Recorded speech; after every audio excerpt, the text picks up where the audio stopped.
Ok, tudo bem com vocês? Sejam bem-vindos. Ontem, na abertura, eu fiquei quietinho, não falei nada porque estava, evidentemente, já adiantada a hora, mas desejo a todos, embora atrasado, que vocês participem bem, tranquilo, e que está indo muito bem. Eu já perguntei para alguns. O movimento Mundomute, ele começou aqui no Brasil há um bom tempo. Eu vim aqui hoje mais dar uma testemunha quase que de vida e de vivência com o Moodle. O tempo que nós temos de vida é curto. Por que curto? Porque acaba logo. Então, quando você tem experiências, você não consegue transferir. Você muda aí para mim depois? Você não consegue transferir, mas você pode comunicar. Então é o que eu vim fazer, comunicar alguma coisa de vida e de vivência com o Moodle. Ok? Rapidamente, eu virei um contador, um auditor. Aí eu virei alguém que vai dar aula. Fui dar aula e trabalhei no ginásio vocacional, buscando toda essa parte acadêmica e de ensino, né? Eu acabei fazendo uma série de cursos, concursos, e procurei me dedicar ao ensino. Por quê? Pela própria empatia, talvez de educação, dos pais ou da vida, né? Trabalhei no Senac um tempo, tudo aquilo ali, toda essa parte, né? Criou uma empatia com o ensino. E fui trabalhar no ginásio vocacional. O ginásio vocacional me deu uma perspectiva do ensino muito bacana, muito, espetacular. São os ginásios integrais, não sei se alguém já ouviu falar, mas são os ginásios integrais. O aluno ficava o dia inteiro na escola. Entrava de manhã, saía às 4. A gente almoçava com os alunos. E o mais interessante, que hoje não acontece no ensino, que eu acho que seria fundamental e não tem volta, vai acontecer, são as salas ambientais. Não tem o professor que ficar mudando. O aluno não aguenta mais ficar sentado ali, né, assistindo aula. Então você pode, hoje, ter um futuro, uma perspectiva muito diferente do que a gente passou. E o ginásio vocacional deu essa perspectiva, só que, evidentemente, que acabou por uma série de motivos. Foi a época de 70, 72, você já deve saber mais ou menos o que aconteceu. Ok? Ok. Muito bem. Também acabei caindo na Saraiva, escrevi livro didático, e na Ática, e foi muito bom. Por quê? Porque na época tinha esses livros, eles foram feitos como estudo dirigido, baseado no vocacional também. Ok? Então, livro didático, foi difícil escrever, muito difícil. Para vocês terem uma ideia do que aconteceu nessa época, estou dando um testemunho de vida e de professor e de história didática. Eu contratei um jornalista na época, quando eu fui escrever o livro, para me corrigir. Aí eu escrevia e ele falava assim: mas você escreveu bobagem. Como escrevi bobagem? Está tão bonito, olha que frase bacana, com verbo. Escreve de novo. Tá bom. Aí eu escrevia de novo. Não estou entendendo nada. Como não está entendendo? Olha aí, está tudo direitinho, está comunicando. Não estou entendendo. Escreve de novo.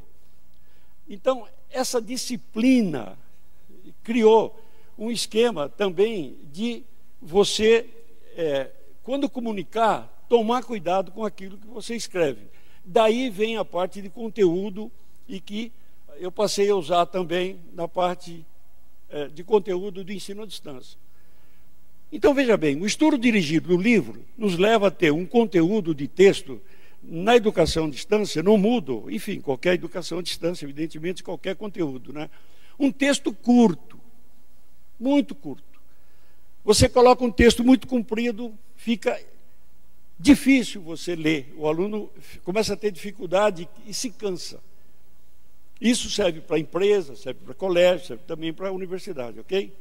Vamos lá.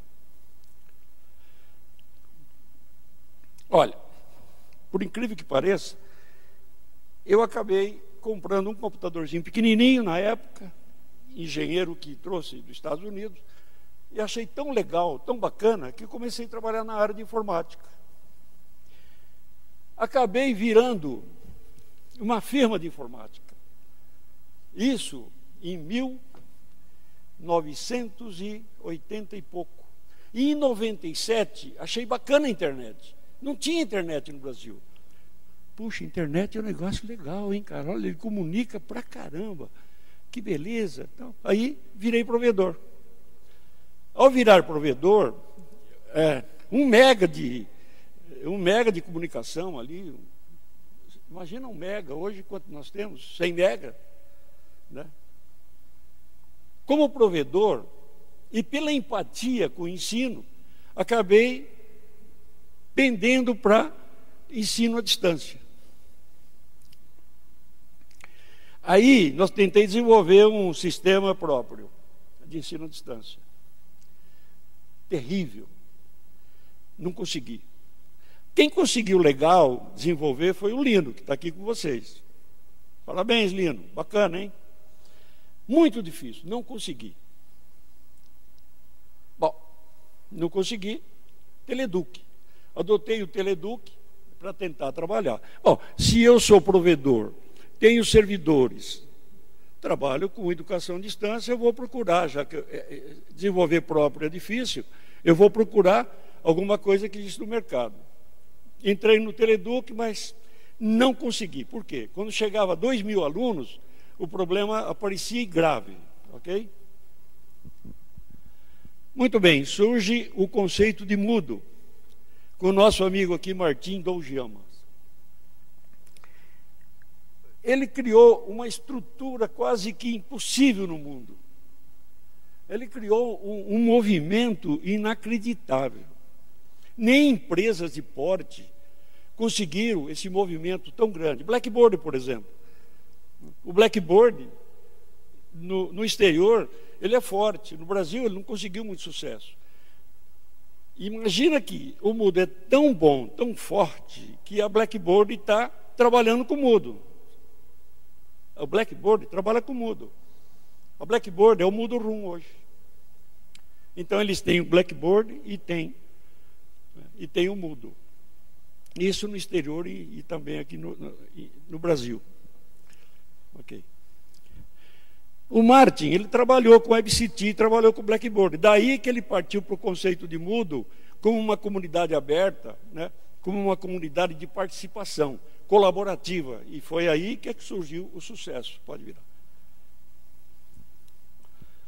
Muito bem. Em 2002, nós começamos as pesquisas com relação ao Moodle, né? Porque, na realidade, 2002 foi o primeiro passo. Aí conseguimos, em 2003, finalizar uma homologação para trabalhar com o Moodle. Okay. Em 2004, nós adotamos o Moodle definitivamente.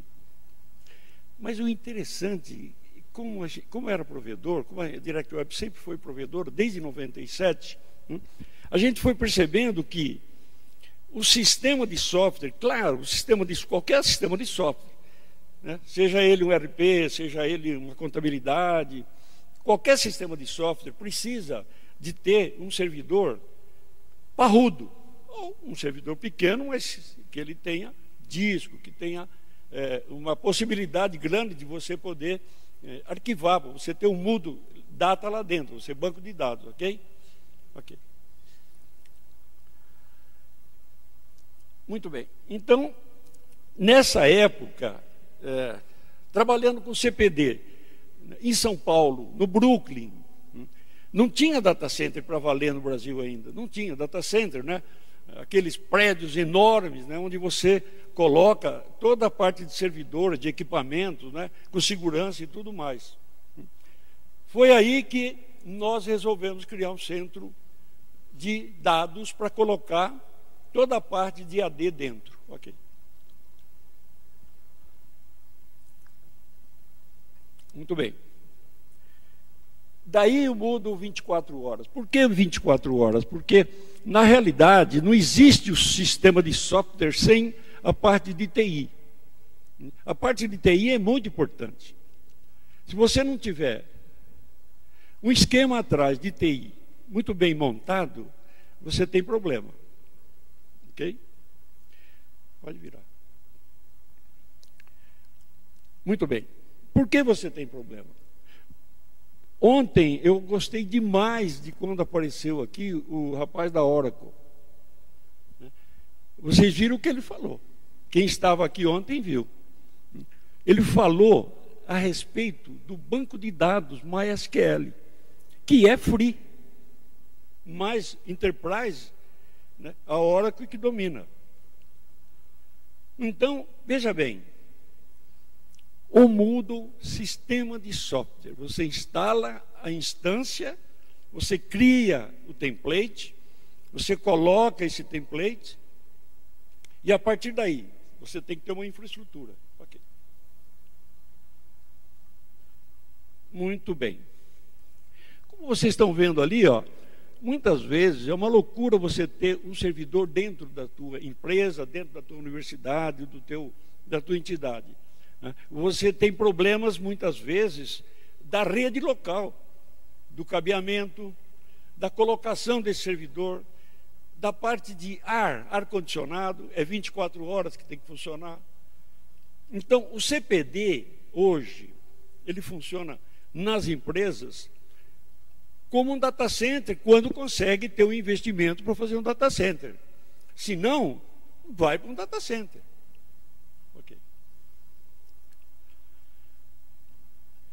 O centro de processamento de dados que nós criamos, chamado Direct Center, dentro do primeiro data center que ficou parrudo no Brasil, e que foi o Tivit hoje, que fica perto do Transamérica,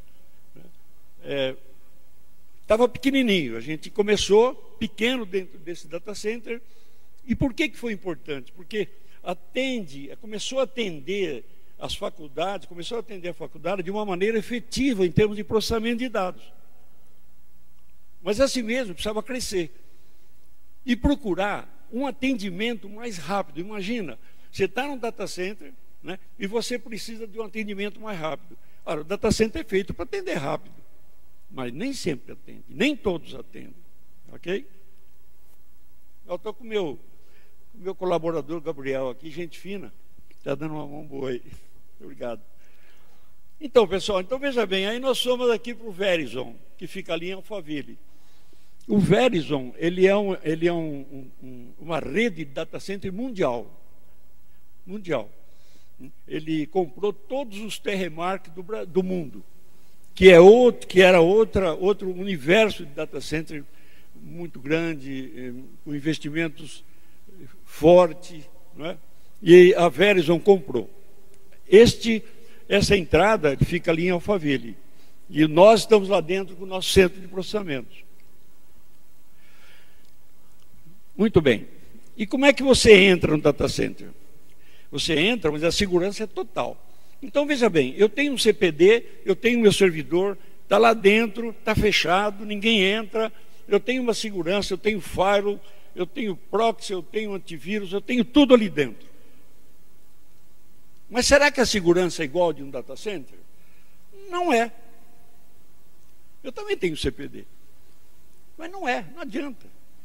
Por mais que você fique verificando quem entra, quem não entra, quem sai, não tem essa segurança de um data center. Foi o que falou ontem também o rapaz da Oracle. A segurança é importantíssima. Ok?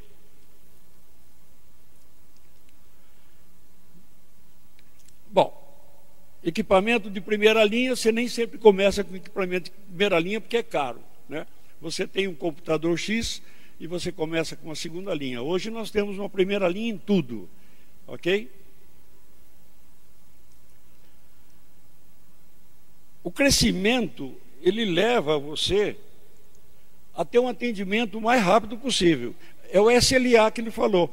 Então, se você tem um data center, servidores, equipamentos, você tem toda uma infraestrutura funcionando perfeito ali dentro do data center, ok?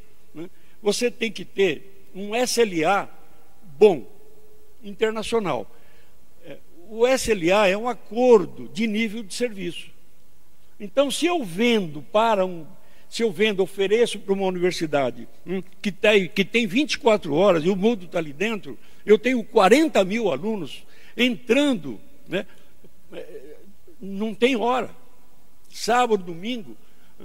Eu me lembro já, depois de 10 anos trabalhar com o Moodle, e vocês imaginam, eu me lembro que em Natal tem aluno entrando, 1º de ano, feriado, 4 horas da manhã. Não tem horário. É 24 horas. Então você tem a união da área de TI e da área do sistema Moodle. Muitas vezes a gente esbarra, pode virar.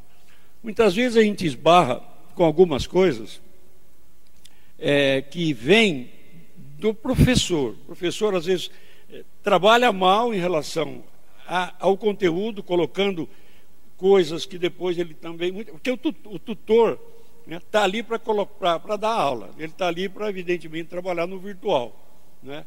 No digital, à distância. E muitas vezes você tem uma perda de dados e acha que é o fornecedor que perdeu os dados. Aí você tem que correr e ter aquele backup que ele falou. Eu estou lembrando novamente o que ele falou ontem, porque realmente o que ele falou é importantíssimo. Você tem que ter o backup. Aí você tem o CPD, não está no data center, e você não tem o backup. Ou você não tem gente para ir atrás do backup. Complica. Então, é importantíssimo você pensar o seguinte, né? Segurança, possibilidade de crescer, disco rápido, banco de dados sempre atualizado. Acabei de atender um telefonema aqui, de uma universidade que me ligou, porque ele estava no 2.5, queria passar para o 2.8, já passou. Mas você tem que atualizar o banco de dados. E muitas vezes acontece o quê? Você tem um banco de dados muito violento, e aí você pega uma versão nova do Moodle, e você quer transferir todos os dados que estão ali naquela versão antiga. Se de repente você desenvolveu demais, criou muito plugin, a versão nova não bate com a versão anterior e complica. Aí entra a área de TI muitas vezes para ajudar, ok? Bom, entrada do data center, não entra fácil, é muito difícil. Eu cheguei lá uma vez no data center às 2 horas da manhã, não levei meu crachá, e na época ainda, há uns 7 anos mais ou menos, cheguei lá e falei, eu sou o dono da empresa, eu quero entrar. Ah, mas por que o senhor quer entrar? Ah, eu quero entrar porque eu quero resolver os problemas aí dentro. Aqui o senhor não entra. Não, mas eu sou o dono da empresa. O senhor pode ser dono do que o senhor quiser. Aqui o senhor não entra. O vigia não deixou entrar. Chamei o analista, que ele pegou o carro 2 horas da manhã, chovendo. Foi no data center para resolver um problema, porque não conseguia resolver remoto. Então vocês veem a dificuldade que tem para você entrar num ambiente desse, né, de data center. Por isso que ele é seguro. Isso é uma das coisinhas pequenas, hein? Ok? Vamos lá. O nosso cage dentro do Verizon, dentro do data center. O nosso Direct Center, que é um centro, ele tem 80 metros quadrados hoje, né? E ele tem toda a parte de funcionamento, com cabeamento próprio, equipamentos próprios, tudo trabalhando ali 24 horas. É um Moodle 24 horas, por isso que eu vim com essa ideia de Moodle 24 horas, ok? Vai para frente e voltou. É uma coisa que eu estou me lembrando ontem, porque eu nunca vi aqui no Mudo Multi nenhum, que a gente participa há 6 anos dessa parte do Mudo Multi, tá? Eu nunca vi alguém de TI falar alguma coisa. Porque, veja bem, eu me bato muito pela área de TI e sempre fiz isso. E muitas vezes o próprio professor ou a coordenadora pedagógica, ela não entende, né, por que tanto TI, por que tanta tecnologia. É importante, mas ela não entende por que tem que mexer muitas vezes, aumentar um disco. Ontem ele falou uma coisa interessante, né? Que é o quê? Você tem que receber, né, uma proatividade antes de ter o problema. A responsabilidade de vocês na universidade ou numa empresa é muito grande. Você não consegue muitas vezes resolver um probleminha, ou é um problemão, mas se não consegue resolver porque o diretor não quer saber o que está se passando, ele quer que resolva. É o diretor da empresa, não importa, é o reitor. Mas o que está acontecendo? Por que o aluno está reclamando? Porque não tem proatividade. Data center, refrigeração, se parar a energia elétrica, 10 dias o gerador aguenta, 10 dias. Não é 1 hora, 2 horas, 10 dias. Existem combustível imensos ali e trabalhando para aguentar 10 dias. Okay. E tem mais, hein? Nós estamos nesse data center há 14 anos. Para dizer que nunca parou, quando a Verizon comprou, foram mexer no gerador e quando fizeram o teste, ele caiu durante 5 minutos de madrugada. Em 14 anos, 5 minutos de madrugada. Esse foi o incidente mais grave, né, que eu passei num data center, esse data center. Então vocês imaginam como é que é a brincadeira, né? A brincadeira é séria, viu? Vamos lá. Então, é o que eu acabei de falar, a DirectWeb é o provedor especializado e eu diria que, graças a Deus, a gente conseguiu, trabalhando com a comunidade Moodle, trabalhando dentro de um idealismo, trabalhando não como empresa que sai vendendo, dentro de um capitalismo assim muito agressivo, né? Trabalhando com a comunidade, colocar uma especialidade trabalhando com o Moodle. E essa é a primeira vez, em 6 anos, que eu estou abrindo esse jogo dessa forma. O veio idealista, não diria ideológico, porque é pejorativo muitas vezes, é importante. O testemunho que eu tento dar hoje, até pelos anos de vida, né, é também o quê? Uma forma de passar para vocês que quem entra nessa área e se mete nessa área, que é 24 horas, principalmente desenvolvedor, área de TI e suporte menos, mas quem se mete nessa área e acha que não é 24 horas, porque tem à noite uma balada, tudo bem, vai para a balada, mas você tem que estar no horário lá, ou se alguém ligar, você tem que atender. Quem não quer trabalhar desse jeito, não se mete nessa área que vai se dar mal. Até professor. Quer dizer, desculpa, até o administrador vai. Porque o tutor não chega tanto, mas o administrador pode chegar. Interessante desse data center, onde nós estamos com o Direct Center nosso, é que ele está junto ao NAP. O NAP é um centro de troca de tráfego. A FAPESP está junto com a DirectWeb nesse data center. Esse data center tem a Amazon, tem o Google, tem o Yahoo, tem a Akamai, uma parte da Microsoft, concentrado nesse data center, assim como inúmeras empresas, claro.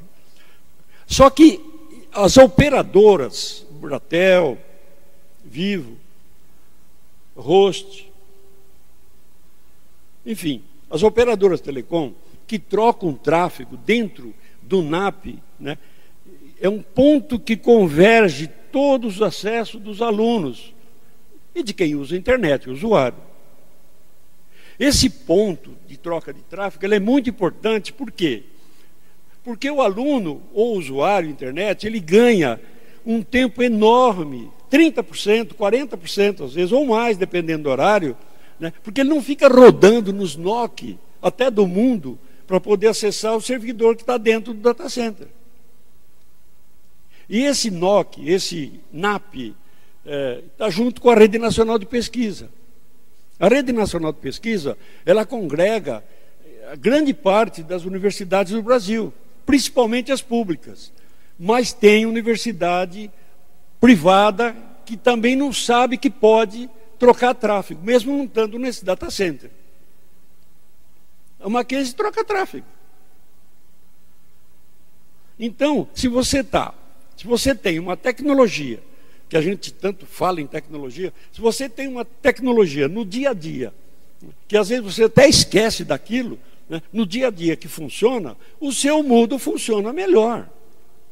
Muitas vezes o reitor, o diretor, desculpa, eu não estou criticando, mas evidentemente que tem hora que o investimento é pesado, então ele não quer saber da qualidade, ele quer saber do quê? Ele quer saber que não custa caro, e eu estou atendendo o aluno. Mas um aluno reclamando, de 40 mil, às vezes complica. Porque o governo, muitas vezes, ele não quer saber se é um aluno é 40 mil. Então, o cuidado com EAD é muito mais do que parece. Não é uma brincadeirinha que eu vou lá e instalo. Tudo bem, começa desse jeito. Como tudo, né? Mas é sério. É mais sério do que parece. Esse aqui é onde nós estamos, então. Pode rodar. Ó, esse ponto é o ponto do NOC. Ele faz o peering. O peering é o quê? O peering é quando você concentra num ponto e faz o peering, ou seja, está trocando tráfego com quem está lá dentro. Aliás, a Embratel não troca tráfego. A Embratel não troca tráfego. Que eu saiba, é a única operadora que não troca tráfego.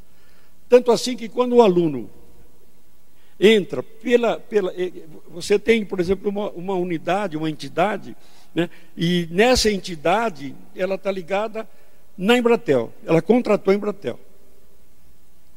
O aluno, quando entra, para entrar no servidor, esteja onde estiver, se a Embratel não troca tráfego, ela não está no ponto, o aluno muitas vezes ele dá a volta longe, Estados Unidos, muito norte, para depois voltar. Isso impede o quê? Um acesso rápido, fica lento, enfim. E muitas vezes também até para de funcionar por alguns motivos, né, de queda em algum NOC no caminho.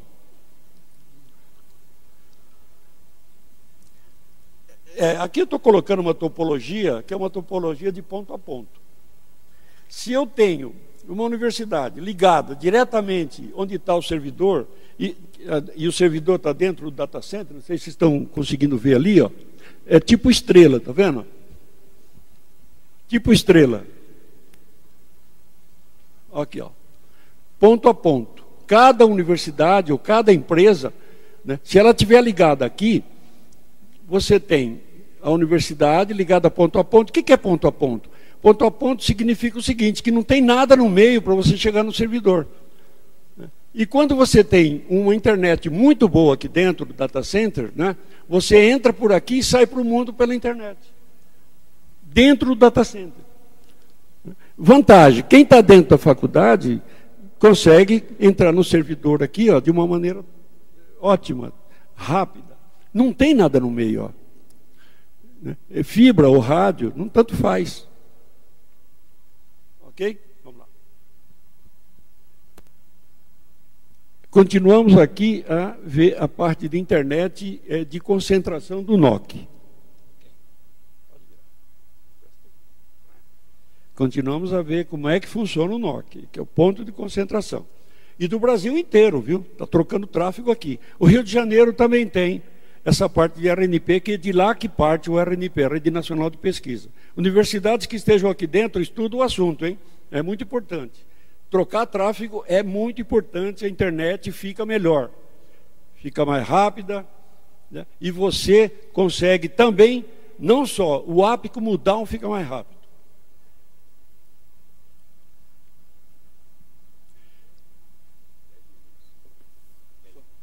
Só falta 10 minutos? Nossa Senhora, eu pensei que eu ia... Vai, então vai, vamos passar. Vai, pode tocar. Aí continua sendo dentro do data center, ponto a ponto e saída para a internet. Vai, continua aí. Bom, o Direct Center usa várias operadoras, a Unitel, a Neovia, a Global Crossing, que eu estava falando agora há pouco. Tá? As operadoras que trocam tráfego, elas são muito importantes, né? Como eu acabei de falar. Vai. Equipamentos caros, mas que funcionam. Infelizmente, nem sempre você pode comprar. Mas se escolher com cuidado, até computador que não é de marca funciona legal. Tá? Dell, Juniper, Acer, softwares de primeira linha, e o MySQL, que acabou de falar ontem, que é muito importante você manter atualizado, e o PHP também. Se você tem uma versão nova, você tem que atualizar o seu PHP e o seu MySQL sempre. Ok? Esse é o Verizon no exterior. Pode tocar aí para a gente andar mais rápido. Olha, isso aqui é ilustrativo, mas o Verizon, aliás, o Verizon, ele patrocina um corredor de Fórmula 1, que eu não lembro quem é aí no momento. Vai lá. Contrate o data center do grupo Direct Web. A gente atende o Brasil inteiro. Até o Pará a gente estamos atendendo, ok? Bom, acabei de falar. Moodle, EAD, sistema de software, MySQL, PHP, não importa o que, tecnologia de sistema tem que ficar integrado com a tecnologia de TI. Um desenvolvedor bom, um professor maravilhoso, um tutor fantástico, aluno tudo calminho, que não briga com ninguém, se não tiver TI, bom, um data center ou um CPD muito bom, não funciona direito, ok? Até agora eu fiquei falando do quê? De motivação, né? Estou dando um pouco de testemunha de vida também. Então aqui fala assim, o tempo médio para se achar um novo emprego é de 20,4 semanas. E aí vai lá a esposa e fala, levante, vai procurar emprego. Calma, ainda faltam 2 semanas. Quem não trabalha motivado nessa área, desculpe, cai fora. Seja ele professor, seja o que for. O professor muitas vezes tem que preparar a aula dele. E vai preparar no domingo. E às vezes prepara porque ele quer ficar bom. Não só para a faculdade, ou para a escola, ou para a empresa. Muitas vezes ele tem que fazer um trabalho de especificação técnica para a empresa. Quem não quer, não está motivado, não funciona. Muito obrigado, desculpa alguma coisa. Encarecidamente, peço perdão se falei alguma coisa que não devia. Né? Muito obrigado a todos e sejam bem-vindos.